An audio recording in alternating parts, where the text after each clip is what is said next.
भाग्य बड़ा या कर्म। इस दुनिया में दो तरह के इंसान हैं। एक जो यह मानते हैं कि भाग्य वाग्य कुछ नहीं होता और वे कर्म की प्रधानता में ही विश्वास करते हैं, यानी कर्म को ज़्यादा मान्यता देते भाग्य की अपेक्षा। कर्म पे ज़्यादा विश्वास करते, कर्म पे ज़्यादा भरोसा करते हैं। दूसरे वे लोग हैं जो भाग्यवादी है, यानी उनका किस्मत कनेक्शन में पूरा भरोसा होता है। उनका दृढ़ विश्वास होता है कि जो भाग्य या किस्मत में लिखा है वो होके ही रहेगा। यानी भाग्य पे ज़्यादा विश्वास करते हैं, भाग्य पे ज़्यादा भरोसा करते हैं, भाग्य को ज़्यादा मान्यता देते हैं। यानी इंसान कर्म और भाग्य की दो धुरियों में घूमता रहता है और अंततः दुनिया से अलविदा हो जाता है। आज का युवा भी यही सोचता है कि बिना कुछ किए ही उसे वह सब कुछ मिल जाए जो वह चाहता है। इस विषय पर अक्सर बहस होती रही है कि आखिर कौन बड़ा है, भाग्य या कर्म। अनंत काल से ही यह बहस का विषय बना रहा है कि कर्म ज़्यादा महत्वपूर्ण है या भाग्य। जब अर्जुन ने कुरुक्षेत्र में अपने परिवार के सदस्यों को युद्ध के लिए अपने सामने खड़ा पाया तो अर्जुन का शरीर पूरी तरह से शून्य हो गया और उनके हाथों से धनुष छूट गया और प्राणहीन मनुष्य के समान वह धरती पर गिर पड़ा। तब भगवान श्री कृष्ण ने उसे गीता के कर्म ज्ञान का उपदेश दिया। भगवत गीता में भगवान श्री कृष्ण ने भी अर्जुन से कर्म करने की ही बात कहते हैं, अर्जुन को कर्म करने का ही उपदेश देते हैं। श्री कृष्ण कहते हैं कि हे अर्जुन, राज्य तुम्हारे भाग में है या नहीं ये तो बाद की बात है, परंतु युद्ध तो तुम्हें पहले लड़ना ही होगा, कर्म तो तुम्हें पहले करना ही होगा। तुलसीदास जी ने भी श्री रामचरितमानस में कर्म की ही प्रधानता बताई है।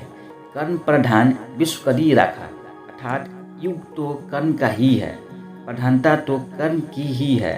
कर्म किए बिना कुछ भी संभव नहीं है। इसे और अच्छी तरह जानने के लिए आइए कहानी को सुनते हैं। एक जंगल था। जंगल के एक ओर एक राजा के राज्य था और जंगल के दूसरी ओर दूसरे राजा का राज्य था। जो जंगल था उसी जंगल में एक महात्मा रहता था। उस महात्मा को दोनों राजा अपना गुरु सलाहकार मानता था। दोनों राजाओं के बीच आपसी संबंध अच्छा नहीं था, अर्थात दोनों एक दूसरे के जाने दुश्मन था। इस सब का कारण नदी था। वह नदी उस जंगल के बीचों बीच से बहती थी। अक्सर उसी नदी के लेकर दोनों राजा के बीच झगड़े फसाद होते रहते थे। यह सब बहुत दिनों से चलता आ रहा था। एक बार तो बात बिगड़ते बिगड़ते युद्ध तक आ पहुंची। कोई भी राजा मानने को तैयार नहीं था, तो अंत में निर्णय लिया गया कि युद्ध ही होगा। तो दोनों राजाओं ने युद्ध से पहले महात्मा का आशीर्वाद लेने का सोचा और पहुंच गए जंगल की उस कुटिया में जहां महात्मा रहते थे। पहले एक राजा आया और उसने महात्मा से युद्ध में विजय होने का आशीर्वाद मांगा। तो महात्मा ने कुछ देर तक उस राजा को ध्यान से देखा, तब उसके बाद कहा कि राजन, तुम्हारे भाग में जीत नहीं दिख रही है, अर्थात तुम्हारे भाग में जीत नहीं है। तुम हार मान लो, तुम हार गए हो, तुम्हारा हारना निश्चित है, आगे ईश्वर की मर्जी। यह सुनकर पहला राजा थोड़ा विचलित तो हुआ, लेकिन उसने सोचा कि यदि हारना ही है तो पूरी ताकत से लड़ेंगे, यूं ही हार नहीं मानेंगे, और अगर हार भी गए तो हार को भी औरों के लिए उदाहरण बना देंगे, परंतु आसानी से हार नहीं मानेंगे। यह निश्चय करके वह वहाँ से चला गया। फिर दूसरा राजा भी जीत का आशीर्वाद लेने के लिए महात्मा के पास पहुँचे और उनके पैर छुए और विजय श्री का आशीर्वाद मांगा। तो तब महात्मा ने उसे भी कुछ देर तक ध्यान से देखा और कहा कि बेटा, भाग्य तो तुम्हारे साथ ही है। साफ साफ दिखाई दे रहा है कि तुम जीतने वाले हो, तुम जीत जाओगे, क्योंकि तुम्हारे भाग्य में लिखा है और तुम्हारा भाग्य बता रहा है। तो यह सुनकर दूसरा राजा खुशी से भर गया और वापस जाकर निश्चिंत हो गया, जैसे कि उसने युद्ध तो जीत ही लिया हो। अंततः युद्ध का दिन आया और दोनों सेना एक दूसरे के आमने सामने थी और युद्ध का दंगा बज गया और युद्ध प्रारंभ हो चुका था। एक तरफ की सेना यह सोचकर लड़ रहा था कि चाहे किस्मत में हार हो पर हम हार नहीं मानेंगे। हम अपना सर्वश्रेष्ठ कोशिश करेंगे, अपना पूरा जान झोंक देंगे। और वहीं दूसरी तरफ की सेना एक निश्चित मानसिकता के साथ लड़ रही थी कि जीतना तो हम ही है, तो घबराना कैसा।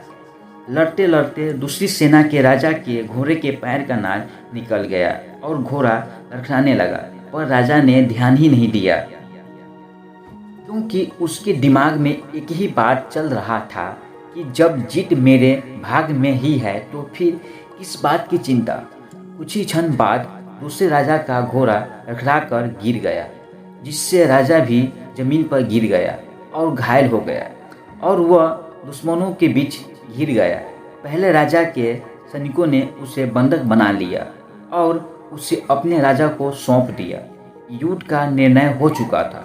युद्ध का परिणाम बिल्कुल महात्मा के भविष्यवाणी के उलट था। निर्णय के बाद महात्मा भी वहां पहुंच गए। अब दोनों राजाओं को बड़ी जिज्ञासा था कि आखिर भाग्य का लिखा बदल कैसे गया। दोनों ने महात्मा से प्रश्न किया कि गुरुजी, आखिर ये कैसे संभव हुआ।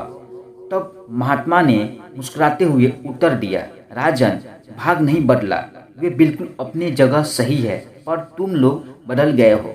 उन्होंने विजेता राजा की ओर इशारा करते हुए कहा कि अब आपको ही देखो राजन, आपने संभावित हार के बारे में सुनकर दिन रात एक कर दिया।